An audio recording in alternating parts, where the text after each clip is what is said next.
LMS, and welcome to the April edition of Book Talk. So I don't know if you know this or not, but April is National Poetry Month. So that means that it's a month dedicated to poetry and recognizing the value of poetry.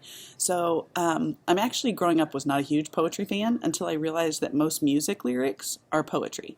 And if you just look at the lyrics for a song or a rap, a lot of times they're really powerful. And that is what poetry is. It's a powerful form of communication because it tends to go straight to the emotion or straight to the thoughts and feelings without a lot of detail. It goes directly to it a lot of times with less words. So I thought I would share some novels in verse with you today. So all four of these books are middle school novels in verse. That means that they're a whole chapter book written in poems. So they're really interesting if you've never tried them. The first one I want to talk to you about is called Starfish by Lisa Phipps. And it's about a middle school age girl who struggles with her weight. And she really has trouble because her mom is not very kind to her about her weight. And so I'm going to read to you one of the pages. It says, Adjectives and Nouns is the name of this poem. I remember my first diet. I was 4. On Thanksgiving, after I gobbled down turkey and all the fixing and reached for one of Nana's oatmeal raisin cookies. Mom slapped my hand. That does it. I'm putting you on a diet. You are fat. Technically, Mom used fat as an adjective to describe me, but with her tone, she made it a noun to define me. It's interesting. So that's showing that that child's been really negatively affected mentally by the things her mother has said.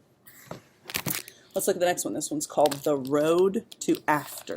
And here is another example of what the pages look like. There's a lot of white space in novels in verse because of the poems. As there's a poem in here called Cicadas. It says, the hot Virginia air sticks to my skin.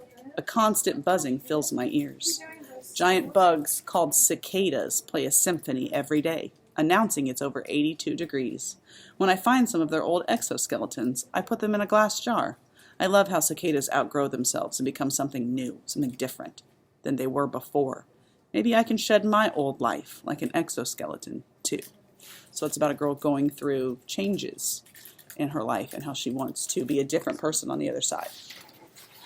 This next one is called The Canyon's Edge. This was a Truman Award nominee for 6th, 7th, and 8th grade this year. Really good book about survival. So you can see this one has a lot more spacing to kind of be dramatic with the words. It says, this is the chapter called Nightmare. First come the tremendous booms. My mother, singing to me seconds ago, was shoving me under the table so frantically, so desperately, that I bashed my head on the edge and her fingers leave bruises on my body. What is happening? Then more booms, and Mom is covered in blood.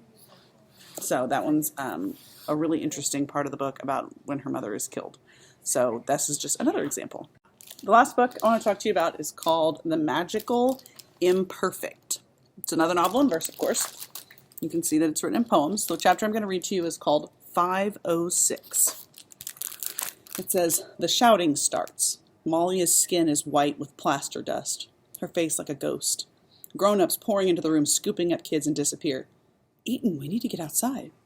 Malia pulls me over and we step over what was, just a few seconds before, a table with juice and cookies. We step between twisted light fixtures and broken glass.